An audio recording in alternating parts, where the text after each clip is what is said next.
Assalamu alaikum warahmatullah, barkanmu da warhaka.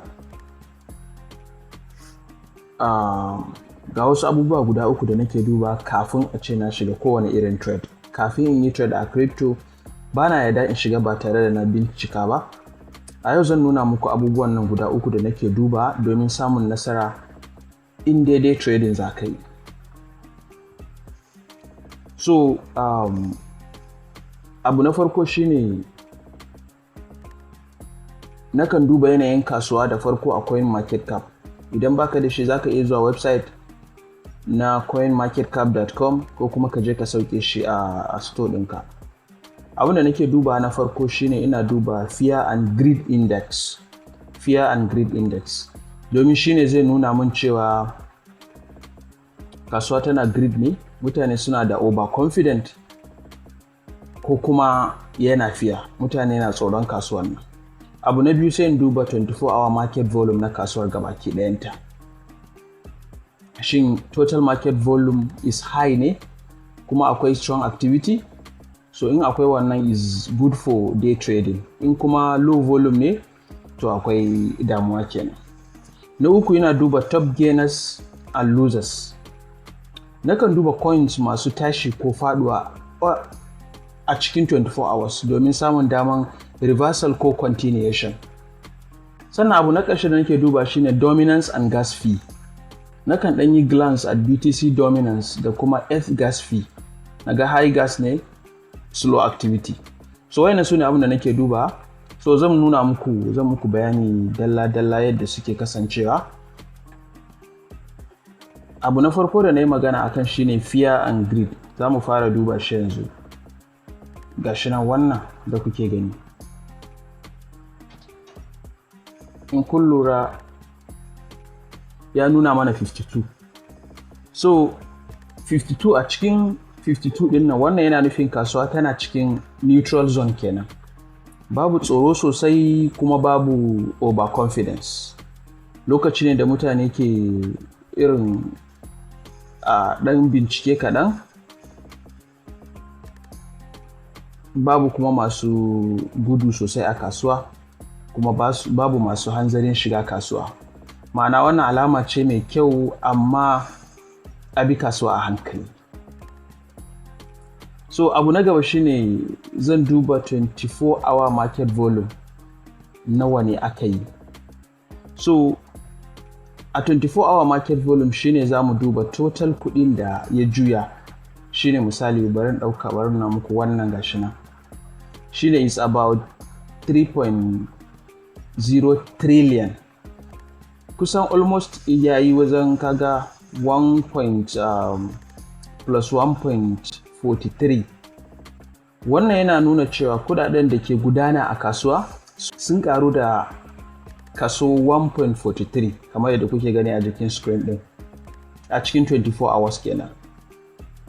So ma'ana yanayin da volume ke karuwa yana nuna a ɗan kwai action a kasuwa, mutane na siya da sayarwa sosai. Wannan ya yi nuni da kasuwa tana iya tashi a yanzu haka. So abu na gaba za mu duba top gainers and losers, wadda coins da suka fi samun riba da kuma wadda suka faɗi. So a nan farko za mu duba yadda ya nuna a nan. Za mu ga Doge yana da almost plus 3 points, shine ya fi su. Gashi nan Dogecoin daga shi yana da 3.38%.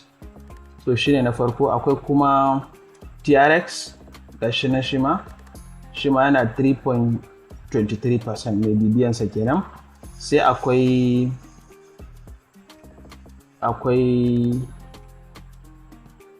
Ethereum da kanshi gashi nan yana 2.14 kamar yadda kuke gani. So yawanci manyan coins suna tashi sama da 1% in ka lura. Wannan su ne top gainers kenan. So top losers namu kuma za mu yi ɗaukan USDT da kanshi gashi nan in ka lura za ka ga yana da 0 kusan 00%. Sannan akwai USDC shi ma gashi nan. So wayannan guda biyun da su ne top losers namu a yanzu a kasuwa. Waɗannan stable coins ne ba su cika canzawa ba, ma'ana gainers dai sun fi. Wannan na nuna bullish sentiment kenan, kuma babban green light ne a kasuwa cewa lalle za a iya shiga kasuwa yanzu.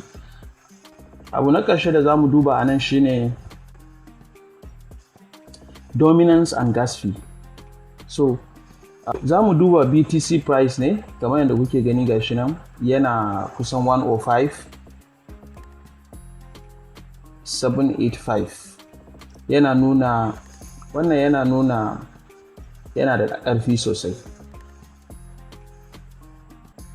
Su kan ka duba F da sauran manyan altcoins suna tashi gaskiya, yana nuni da cewa dominance bai yawa sosai ba. Mutane suna komawa kan altcoins. Tun gas fee kuma ina ga yin za mu yi amfani da layer 2 ko BNB chain, gas fee yawanci gaskiya kaɗan ne. So a takaice dai sakamakon wannan bincike da muka yi akwai green light. Dalili shine bisa abubuwan da muka gani, kasuwa fear and greed ɗinta tana 52, that's neutral kenan. Market volume yana karuwa, sannan top coins su ma suna tashi. So wannan shine abin da za ka yi duba a CoinMarketCap. Sai mu je next abu na biyu da nake fara duba. Abu na biyu, ina amfani da coin bubble domin ganin coins masu ƙarfi da kuma masu rauni, ma'ana wanda suke tashi da wanda suke faduwa. Shi ma za ka iya zuwa Play Store ka yi downloading idan baka da shi. Abubuwan da nake duba kuma, na farko ina duba price spike da kuma volume, domin ya kamata a ce idan price yana tashi to su rika tashi tare da volume. Sannan ina duba bubble size, girman su, da kuma ina duba green bubbles wanda shi yake nuna bullish trend, da kuma red wanda yake nuna bearish faduwa kenan. Sannan time frame ina selecting 15 minutes nake duba, domin wannan shine zai bani real time momentum kafin na shiga. So kuma a ƙarshe ina duba unusual gainers, wanda irin bai kamata ba, kawai irin za su yi pumping very fast a ce nan da nan sun yi pumping. So wannan shine abu da nake duba. Kamar yadda kuke gani wannan screen din, abu na farko zan yi clicking wannan da kuke gani, sai na yi selecting 15 minutes sai na koma. So dan na yi zaɓi 15 minutes a matsayin lokacin da zan bincike na, wannan zai nuna yadda farashin kowane token yake motsi a cikin minti 15 da suka gabata. Kuma zan duba price spike versus volume ɗin kamar yadda na gaya muku. A wannan lokaci na 15 minutes yawanci token za a ga ƙaramin motsi suke yi na farashi, kamar ga wannan za a ga ya ɗan motsa kaɗan, wanda is 1.4 ne. Sannan idan ka duba wannan shi +0 ne ma, ya ɗan motsa kaɗan. So da sauransu dai za ka ga yawancinsu 0. wani abu ne. Yawanci token ɗin suna motsi ne kaɗan. So kuma girmansu da kuma korayen da su ne, green ɗin su ne wadda suke nuna alamun alkairi, ja kuma suna faduwa.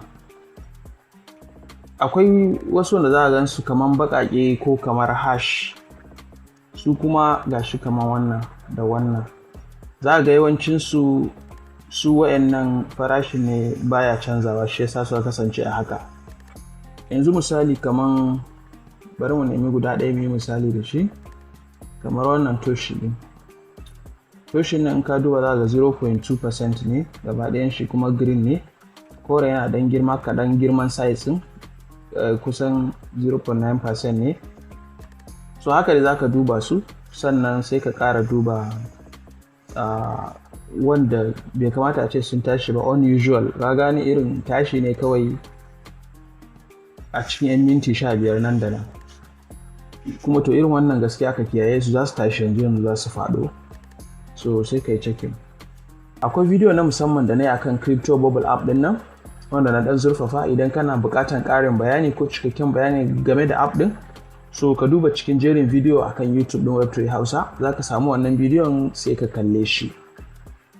Abu na gaba sai mu tafi direct zuwa exchanger. Kowace irin exchanger kake amfani da ita, direct za ka tafi sai ka je kai analysis ɗinka. Bayan ka ɗauki coins 2, 3 ko zuwa 4 ko 5, sai ka je kai analysis ɗinka a kai. Bayan na gama duba CoinMarketCap, na duba coin bubble, sai na koma exchanger na shiga domin ƙarin analysis. Abubuwan da nake duba exchanger, na farko zan ƙara duba price chart, nake ƙara dubawa. Zan duba price chart da kuma trend line. If possible zan zana support and resistance dina domin ganin coin din ya kusa breakout ko kuma pullback. Sannan zan duba volume bars. Zan duba an ganin cewa su waye ne suka fi saya, aka fi ko kuma sayarwa aka fi. Idan misali shine wannan green din shine masu saya kenan, kudi yana shiga 53%, wannan kuma kudi yana fita 47%. Sannan zan dan kara da wata indicator guda daya ko RSI ko MACD domin na duba overbought ko oversold na zone din. So wannan topic ne na wani lokaci. Insha Allah a video na gaba za mu zo mu yi video na musamman akan price chart da trend line ɗin akan exchanger, da kuma volume bars da yadda suke aiki, da har ma da order book da kuma trade history. Za mu zo mu kara da indicator daya, mu yi magana akan MACD, sannan kuma mu kawo kaɗan daga cikin stop loss da kuma entry level, wanda shi ma idan kana buƙatan cikakken bayani akwai video a cikin wannan channel na Web3 Hausa akan stop loss gaba ɗaya, yana ga mun yi shi. In ka duba za ka iya gani insha Allah. So wayannan su ne abubuwa guda 3 da nake yi kafin in shiga kowane trade domin rage hatsari gaskiya. Na farko zan shiga CoinMarketCap kamar yadda nuna muku, in je coin bubble, sannan sai in koma exchanger for confirmation. So da fatan za ku yi liking, ku yi sharing da 'yan uwa da abokanai domin a karu. Har yanzu idan mutum yana buƙatar wasu tambaya zai iya ajiye mana comment section, insha Allah za mu samu dama mu amsa mishi. Assalamu alaikum.